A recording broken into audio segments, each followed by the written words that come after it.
وأنا سلامي دمانتين با وأنا السود وينيا وحنا نكون سلامي سلامة الصومالي ذا من نبض با ما قاعد يروح على عبد الدعاء وحن أنا مفرح سنة مركلة إن إذا سعودية ما دلنا قيسلو هذا الله كوبان أنا برنامج أبو كوبان أو تحنين إن نقوم قاعدنا نمسير الصومالي ذا يرجع هاي كاسو رنتي الصومالي آديا وجهين ما أنتوا حندوني إن إذا لا قيسلو سيدا أي مهما اللي يراهلو عنك الصومالي ولا يراهي اللي يراهلو هذا اللي يهاول بدن أي أقابل السنة هاي يرجع هاي بايرلكا الصومالي دي هوري أو أها دتك مهما هي راسمي waxay mahmaahayadaasi tusayaan nolol maalmeedkoodii iyo fikirkoodii ku aadanaa nolosha ama worldviewgoodii uma yahayn waqti ay hadal bilaa macnaha hadal kuturikuteen fadhi ku dirir iyo xan iyo wixii lamida maadaama ay ahaayeen dad reer baadiya ama beeralayda oo weliba ku nool dhul aan sidaa barwaaqo u ahayn oo semi desert ama aan roob ku aad ugu badnayn waxay ahaayeen dad shaqo badan kuwaas oo waqtigooda ku lumiya ama u isticmaala sidii ay u daryeeli lahaayeen beerahooda ama xoolahooda kuwaas oo ay noloshoodu runtii ay ku tiirsanayn xataa wiilasha yaryar iyo gabdhaha yaryar ama iyagoo yaryar la shaqan gelin jiray oo tusaale ahaan baadiyaha haddaan soo qaadano waxaa loo diri jiray in raacaan naylaha iyo waxaraha marka maalinba maalinta ay kasii koraanba na shaqadooda way sii adkaan jirtay xataa waqtiyada roobku jiro ama beeruhu si fiican u baxaan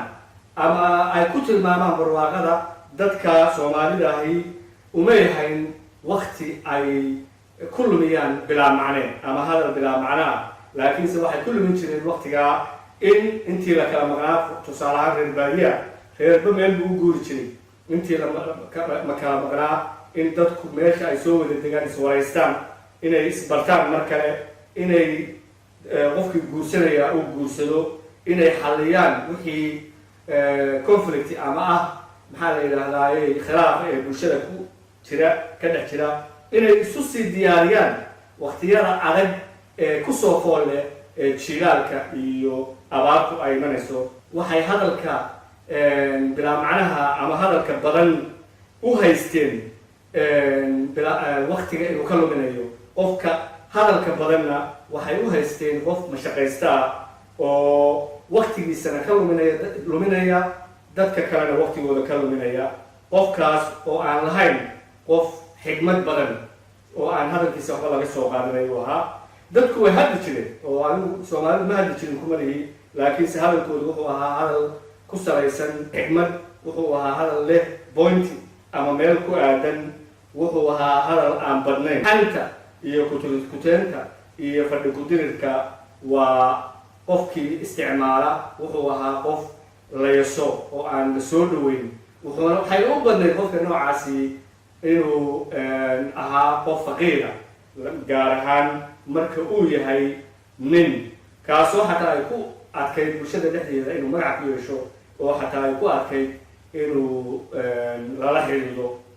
sidaa daraaddeed ayay soomaalidu odhan jirtay mahmaa kale oo tan u eg hadal badan haan lagu bulsho yacni hadal badan haantu waxay ka dhignayd soomaalida dhaqankeeda waa anigoo idhaahda hadal badani maanta bangiga ma bulsho waayo haantu markay haantaadu kuu buuxdo caana kaaga buuxaan waxay ka dhigan tahay inaad tahay qof xoola leh inaad tahay qof aan tomorrow wuxuu cunaya ama berri ka walwalayn inaad tahay qof isku filan sidaa daraaddeed ayay runtii mahmahdan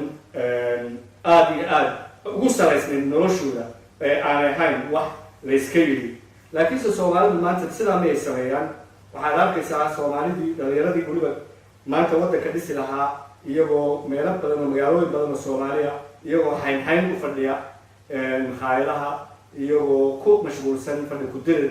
iyo hadalla aan bilaa macnahan iyo social media oo haddana iyaduna kasii dartay iyada oo shaqooyinkii ay qaban lahaayeen ay hayaan dad kale oo kasoo hajiray waddamo kale ama qurumo kale oo aan soomaali ahayn ويا شغلة هذا إرجع إلهي أصول نقول شغلة وحاب بلاوي إلهي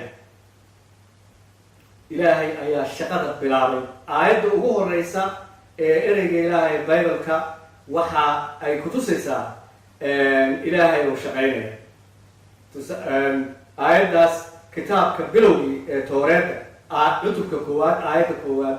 وحيورانيسا إلى سماء يدوك وعلوه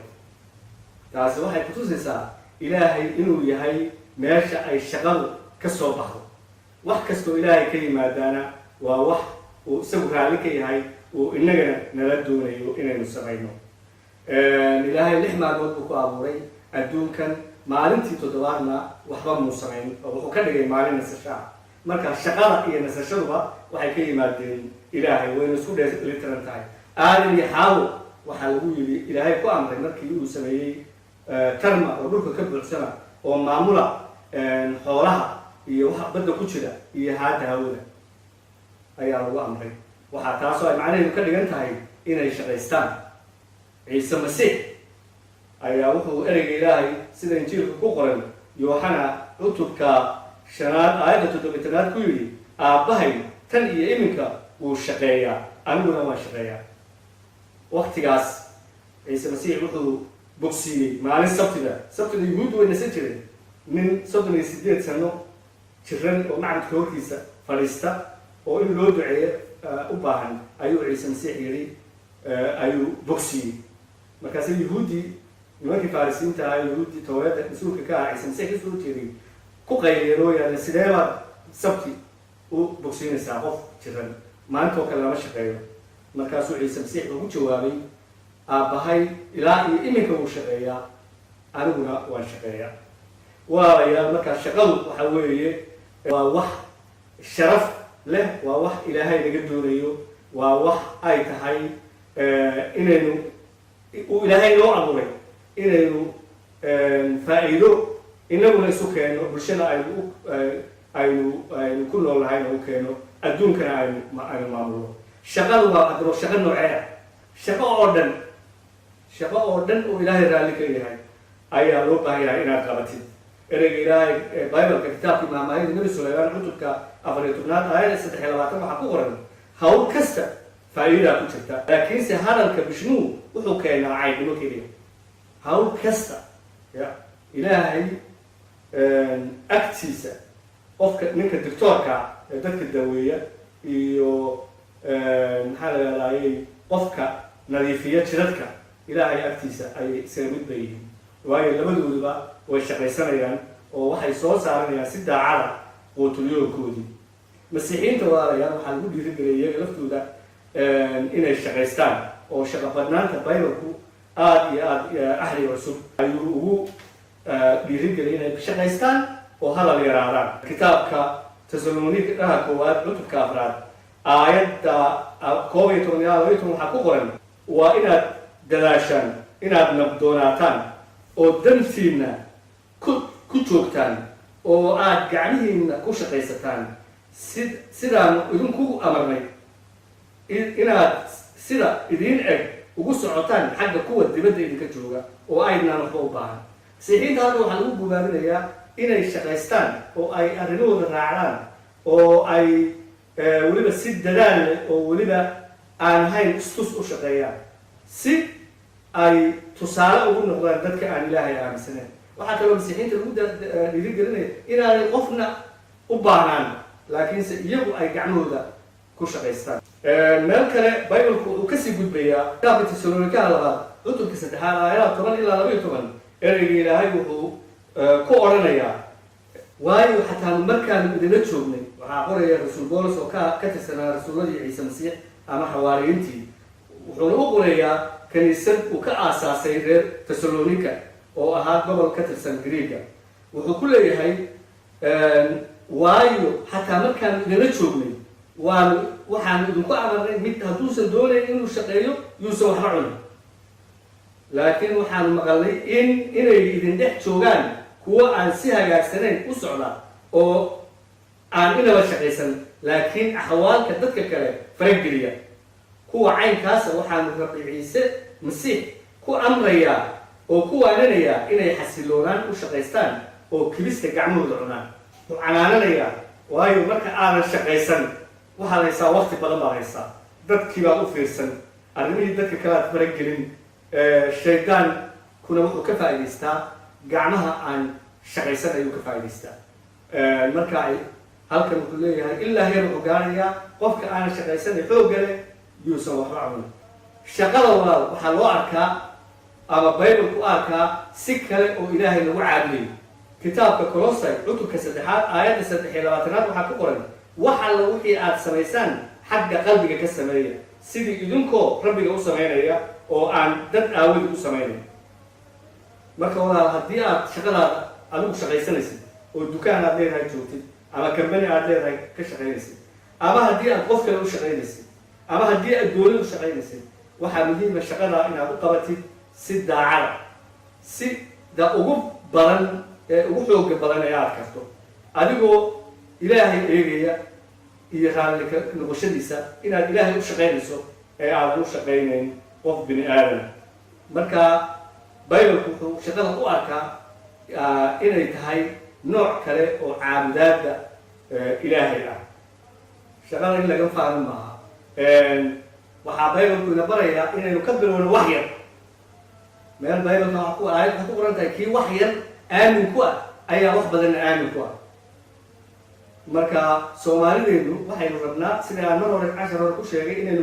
maalintaajir noqono in mid walba doctor noqdo in walba hadda soomaalida marka jaamacadaha maxaad barataa business administration de gidugan marka ma business baynu ka shaqaynaynaa iyo administration iyo doctor iyo wax marka waxa weeye shaqada waxaa muhiima baybalku sheegayaa inaynu ka bilowno meesha ugu hooseysa haddii ay loo baahdo ama ayba fiican tahay ereyga ilaahay baybalka waxaa ku qoran maalkii deg deg loo helaa wuu dhimi doonaa laakiinse hawl wax ku soo urursadaan waa sii kororsan doonaa kitaabka maamahaydi nabi sulaymaan cutubka 13 aayadda 12 maalkii deg deg loo helaa waad arkaysaa soomaalida qof aad arkaysaa shalay taajir ahaa ama waxa weeye adeerkiibaa musuqmaasuq kusoo helay ama aabihii ama isagaaba ku qoray tomorrow waxaad arkaysaa isagoo waxba haysan ama maalkiibaaba dilaya oo cudurro iyo macaan iyo u keenaya waayo sida loo isticmaalo ma garanayo wax kastuu iska cunaya ya meel kastuu faragelinaya dad buu ku xifaalaynaya qabiil iyo fidna u isticmaalaya marka waxa weeye laakiin qofkii maalka hoos ka bilaaba oo og inuu idilkiisa kusoo shaqaystay waxa weeye si uu maalkaa u lumeeyaa way adag tahay waayo wuxuu garanayaa wuxuu ka soo maray marka waxa weeye waa inaynu iska dhaafno dhaqankan maalitaajirka oo aynu shaqada ka bilowno hoos ilaahayna uu nagu barakeynaya oo maalinba maalin ka dambaysa waxba aynuu siyaadaya ugu dambaynta walaalayaal waxaan kusoo gabagabaynayaa in haddii aynu sidaa u dhaqanno oo aynu shaqada u aragno sida aan hadda idiin soo sharaxay in ay tahay shaqo oo dhan ay tahay shaqo wanaagsan in aynu u shaqaysano si daacada in ay shaqadu tahay nooc kale oo caabudaada ilaahaya in shaqada aanay yaraan iyo weynaan ayna lahayn laakiinse aynu ka bilowno hoos oo aynu muddo ku korno shaqada haddaynu sidaa u dhaqanno ilaahayna wuxuu barakadaynayaa shaqada gacmaheenna ereyga ilaahay baybalka kitaabka maamaayadii nabi sulaymaan cutubka 16 aayadda 3 waxaa ku qoran shuquladaada rabbiga ku aamin oo fikradaaduna way taagnaan doonaan shuquladaada waxaad samaynayso oo dhan rabbiga ku aamin oo rabbiga ku hadle oo rabbiga isku xidh fikradaaduna way taagnaan doonaan ama way meel mari doonaan waxaa la haddaad maanta tiraahid waxaasaan bilaabaya aada ilaahay la kaashatid oo aad dabeecadda fiican ee hadda ereyga ilaahay ku qoran la timaadid ilaahayna fikradaada iyo dadaalkaaga wuu socodsiinaya waad mahadsantihiin inaad nala joogteen ilaahayna ha idin barakeeyo